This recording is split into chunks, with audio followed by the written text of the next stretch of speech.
What is going on, ladies and gentlemen, children of all ages? My name is John Olson. Welcome. I'm honored, grateful, thankful that you guys have decided to spend your Monday afternoon or morning or wherever. Well, if Leone, it's Tuesday, but Monday here with us on Plus One Daily. Got a lot to talk about today. I'm going to do my best to not swear and not get too riled up.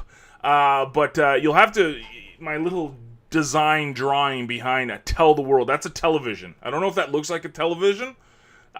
It might look like a radio, but that's my pathetic attempt at drawing a television. Anyways, there's a reason I have TV behind us, behind me. And that's what I'm gonna talk about, because there was a big news announcement today. I don't know if you guys are stay up to date with everything that happens in the social media world, and basically Instagram Live will be coming to your phone. Yes, good, Marlon, as long as it looks like an old TV. Yes, Instagram Live will be coming to your app in the next few days and few weeks, and this. People might be like, well, what's Instagram Live and why do I care and why do I need to care? Do you remember years ago when we started doing this, when we started showing up and doing when it was called TE Live, this whole live streaming thing, talking to people each and every day? You know, sometimes it was about business, sometimes it was about ranting, sometimes it was about what was going on in the world, whatever. We just started showing up every day and talking to people. And we said this years ago. We actually created a product. It was called Social Surfing Secrets. And we created this product, and we mentioned in the product saying, live streaming is going to be a big deal. You need to get into this now. And I'm going to get into why I still believe that so many years later. We started this on Ustream. If anybody remembers, Ustream's still around. Livestream, Ustream, those were kind of the original ones. We went on to Hot Conference. We went into Spreecast. We went to Blab. We went to a whole bunch of different, and of course, let me just do that. A whole bunch of different platforms, because we believed, and the problem was there was never any one platform that seemed to take it and run with it. So we were jumping from platform to platform to platform. And as we're going forward, we're seeing a lot more of these startups and some of the bigger social media platforms starting to jump on this live streaming thing. And there's a reason why. But there's also a reason why not one has really taken the bull by the horns, per se, and really set it ablaze. So everybody's kind of got their foot in the pool. No one's really dove in. But the news today about Instagram Live coming to apps and stuff in the next couple of days and couple of weeks is you're seeing more of these big, huge social networks really starting to adopt this. I mean, I'm using Periscope right now. Periscope was bought by Twitter. It's owned by Twitter. Twitter's a pretty big deal. And you see Instagram, which is owned by Facebook, but Facebook has its own live streaming called Facebook Live. There's Instagram Live. There's Snapchat is just through the roof. Periscope. Even one of the biggest live streaming services on the planet is very niche specific, but if you know what Twitch.tv is, that was the old Justin TV that turned into a live streaming service specifically for video game players. So this live streaming thing is a big deal. So this is the problem with the industry we're in. The problem is that we see the evidence everywhere around us. We see that this is starting to be a big deal. This is something we should get into. But our industry is notoriously bad at jumping on things at the start. We do this wait and see attitude, it seems. We don't know if this is just a fad. Well, it doesn't matter if it's going to be a fad or not. You need to be involved in this stuff. Now, a lot of times people say, well, it's easy for you to say, John, like, you jump on cam, you've been doing this for years and years and years. Yeah, I've been doing it. But anybody see some of those first videos I did? Did anybody remember those first videos I did? First of all, I was 100 pounds heavier, if you can imagine that, as fat as I am now. I used to be fatter.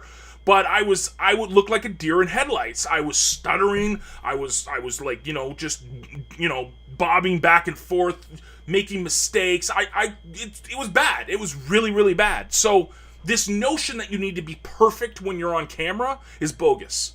You don't need to worry about being perfect on cam. Now, there's times and places for professional presentations and talks, and I get it.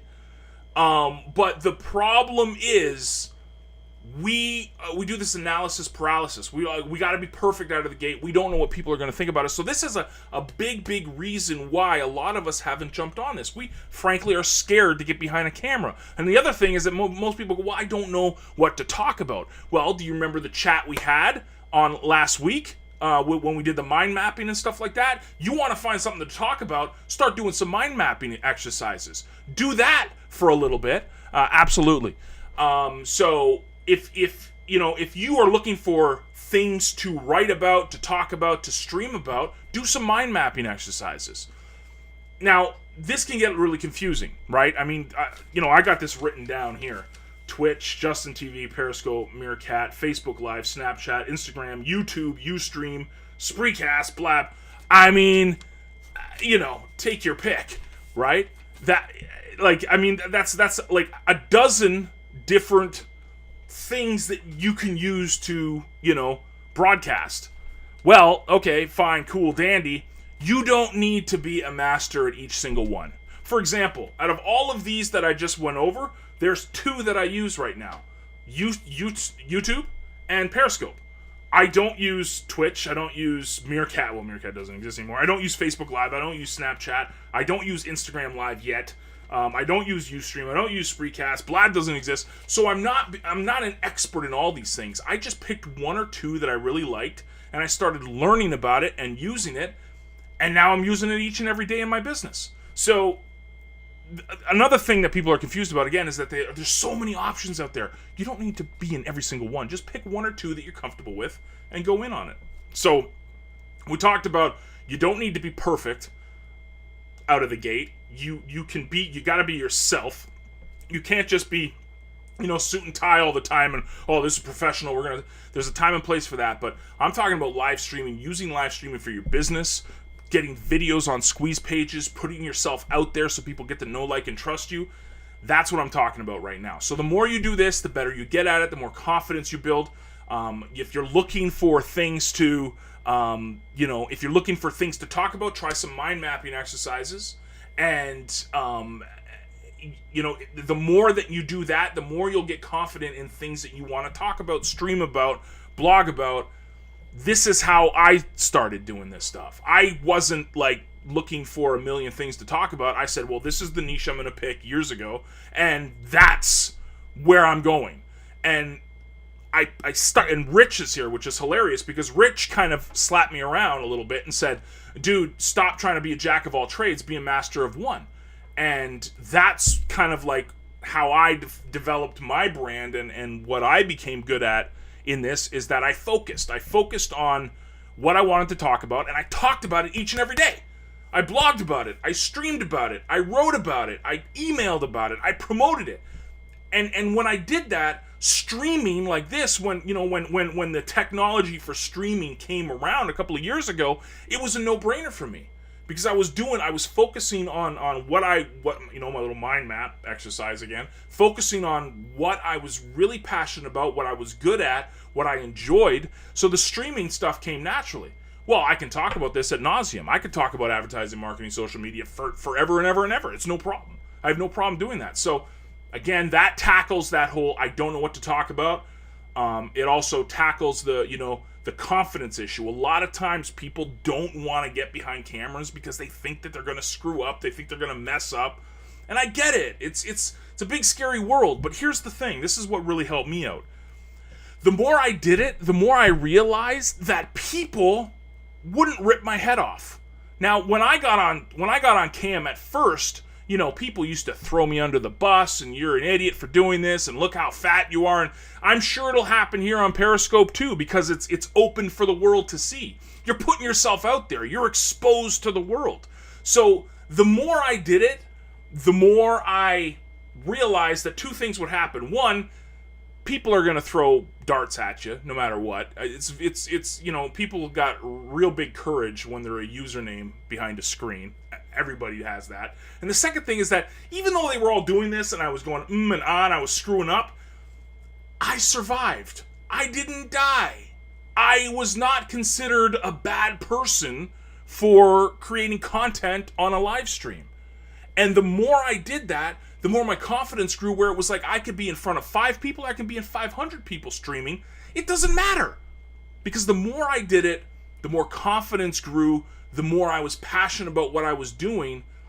So if you're thinking, if that's one of the reasons holding you back from streaming every day, you got to realize that there's going to be people that are going to throw you under the bus or make comments or try to distract you. That's normal. But the second thing, the big thing, is that the more you do it, the more confidence grows. And the more you do that, the more your business will take off. The more you'll be able to, adjust and change to certain situations and stuff. Listen, again, just going over the lists of all these different sites that offer this service, just pick one or two that you really enjoy. You don't need to be everywhere. You'll burn yourself out. For me, Periscope makes the most sense because I really love Twitter and it links perfectly with Twitter. It's owned by Twitter, and I do the YouTube recordings because I can embed that video and put it up on my blog. So those two make sense to me. I'm not saying I'm never going to try Facebook Live. I'm not saying I'm never going to try the new Instagram Live, but that's just what works for me. So another tip is don't get too hung up on what services should I use, what live streaming platform should I use.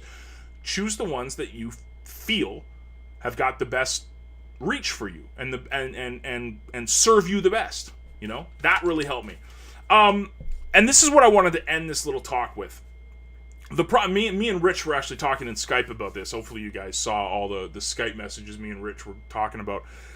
The problem with this live streaming thing and where we've seen some of the best platforms just disappear is because a lot of these investors want some ROI from this. So you're seeing a lot of these platforms that get a lot of excitement when they first launch. The investors and the people that develop it seem to be all in on it. Like, for example, the Blab example, Spreecast. I mean, all these amazing platforms. And something happens where the owners or the investors in this go, well, I want ROI. If I'm going to put my money... And listen, I get it. It's a business. And if you're going to be putting your hard-earned money into something, it totally makes sense for you to want money back. But I think this is where a lot of these people that invest in these programs and develop these type of platforms, where they get it wrong. They're looking for immediate ROI. How do I generate revenue? How do I, should I sell advertising, premium content? How do I monetize this? And I think they should take a page out of Facebook and Twitter. Facebook and Twitter, Twitter still trying to figure it out, but Facebook, when it first started, they never had the monetization in place. What did they have? They had the people. This is key. This is why you need to be doing live streaming. The people were in place. The community was in place. The sense of belonging was in place. That is the ROI of live streaming, social media, you name it. But let's talk specifically about live streaming. That's the ROI. The people. And if you focus on that, and you're doing these shows and these live streams to give value to people, and you're not necessarily looking at an ROI monetarily right away, the money will come when you focus on the people. And I think this is what Facebook did amazing, and why I think a lot of the live streaming investors and stuff don't see it. They don't see the long-term potential of the people. And that's why you're doing this. That's why you're showing up every day doing the live streams, putting video out there, trying to create community with your networks, with your teams. You do more of this, the money will come. The ROI is the people. The people, the community builds these things. So let's stop worrying about, well, if I'm doing a 10-minute video, how do I make money from this? I'm going to do a 10-minute video today and another one the next day and so on and so forth, so that I can build community and put people in front of everything else. The more I do that, the more the money will follow. I almost guarantee it. So going forward, a few things, just, let's really look at why we're doing live streaming. We're not doing this to make money overnight. We're not doing this for a sales pitch or to, and some people do. Some people use live streaming, and I get it, and that's fine. But let's talk specifically about the people. Why we're doing this is for the people, to give value to them. The more that you do that, the more they know, like, and trust you, the more they believe in you, the more they see you out there each and every day. That's what matters. That's what's going to pay the bills down the road. But you got to be genuine. You got to put people first, and that's why we're doing live streaming. That's why you should be doing live streaming in your business too. It's not so much for the ROI right away. It's for the people long term. So thank you guys for coming and rocking with me. I'm going to shut off the YouTube recording right now, and it will be uploaded on Facebook. Sorry, my mind's going everywhere. It will be uploaded on plus1daily.com, the blog, in about 30 minutes or so. And thank you guys. I will see you guys on Wednesday.